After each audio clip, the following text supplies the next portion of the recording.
Fala aí, eu sou o Pablo do Responde Aí e hoje vamos bater um papo sobre tensões em planos oblíquos, certo? A gente vai ver uma situaçãozinha, ver como é que a gente faz para resolver esse tipo de questão e a partir daí a gente vê quais são as nossas fórmulas, ok?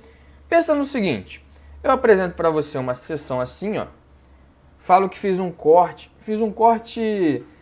não de arrancar a peça mesmo, mas eu estou imaginando que eu fiz um corte com um plano aqui, né, nessa parte AB, mas sem separar a peça, ok?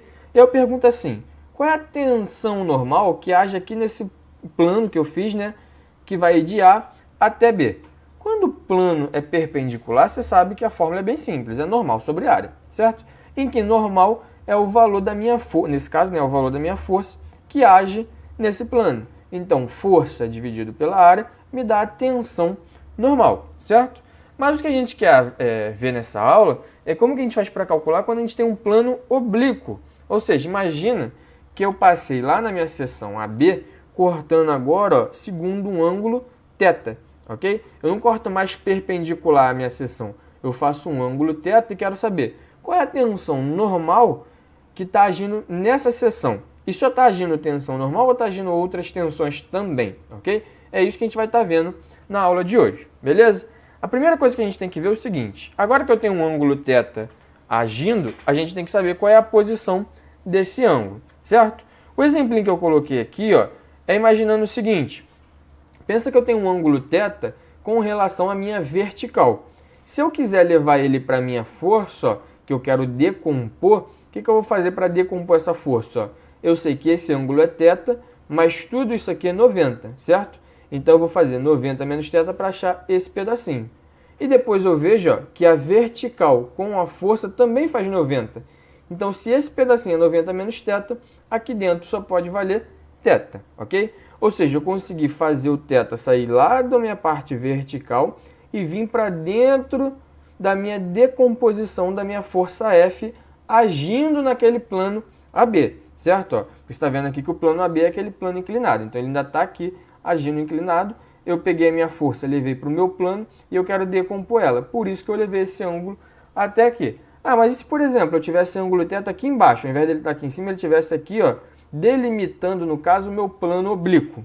É só você ver o seguinte, se esse ângulo vale θ, o oposto pelo vértice também vale θ. Ou seja, ao invés do meu θ estar aqui em cima, ele estaria aqui embaixo, tá bom? E aí seria o mesmo princípio. Para ficar mais fácil de visualizar, a gente está analisando o θ naquele primeiro ponto ali, ok? Beleza. O que são essas decomposições que eu fiz? Por que eu estou decompondo, né, a minha força F?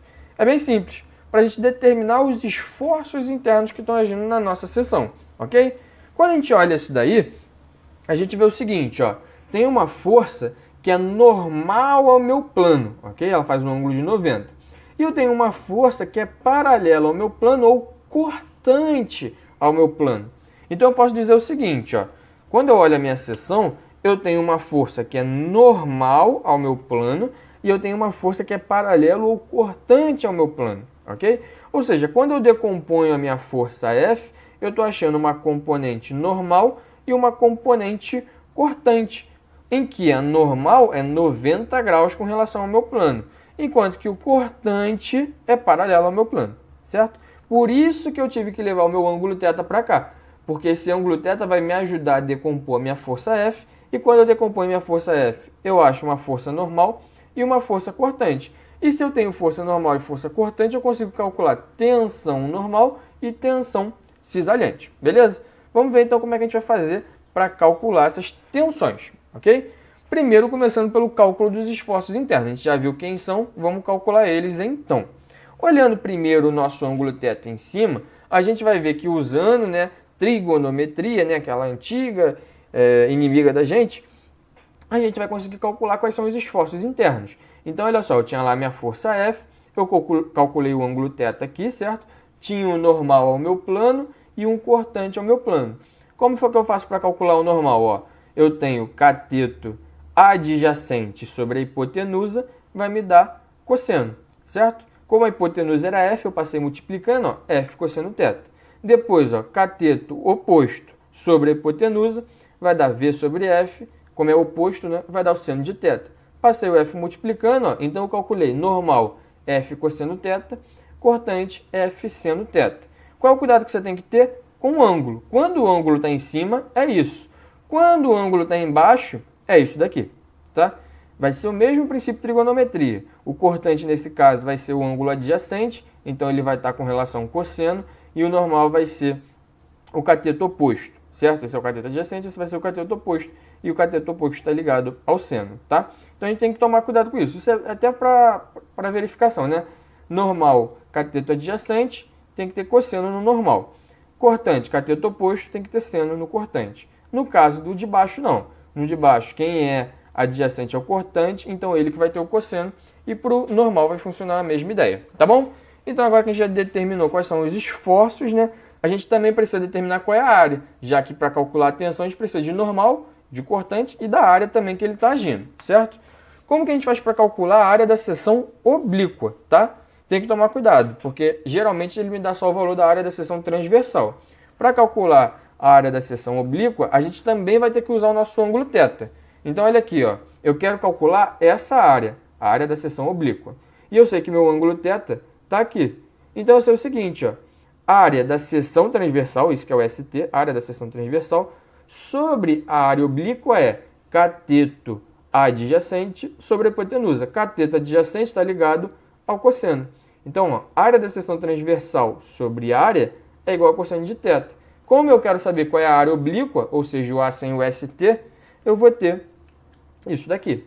A minha área é igual à área da seção transversal dividido pelo cosseno do ângulo quando ele está nessa posição, tá? Se o meu ângulo estiver numa posição diferente, por exemplo, aqui embaixo, é só você analisar o seguinte: oposto pelo vértice tem que ser igual. Então, se esse ângulo é θ, esse aqui de cima também é θ. Então, se eu fizer cateto oposto sobre a hipotenusa, ou seja, a área da seção transversal sobre a área oblíqua, tem que ser igual ao seno de θ. Ou seja, no final, como eu quero essa área sem o ST, ó, a área igual à área da seção transversal dividido pelo seno de θ. Beleza? Então, pensa comigo. A gente já sabe como mexer com o ângulo θ para calcular esforço normal força normal e força cortante, certo?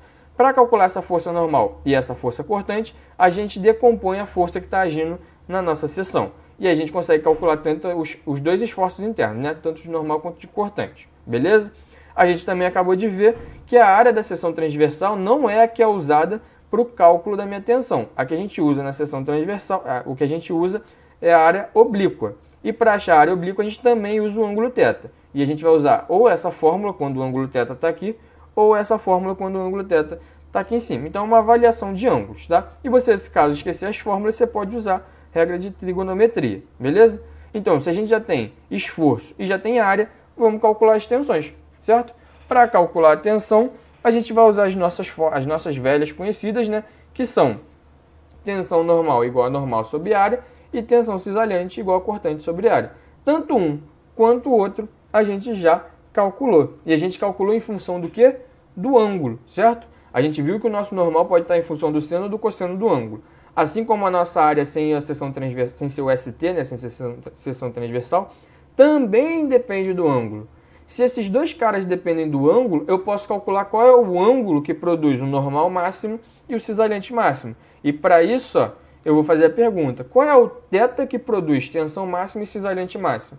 E para quando eu estou falando de máximo, né, a gente tem que lembrar que a derivada daquele cara, e como ele está em função de θ, né, a derivada do cara em função de θ, quando é igual a zero, me dá um valor máximo, tá? Então eu vou derivar a minha tensão normal em função de θ igualar a zero, e eu vou calcular uma tensão máxima, eu vou calcular qual é o ângulo que produz a tensão máxima, e também vou derivar a minha tensão cisalhante em função de θ para calcular qual vai ser o meu ângulo que produz o cisalhante máximo. Beleza? E aí, esse vídeo te ajudou? Responde aí!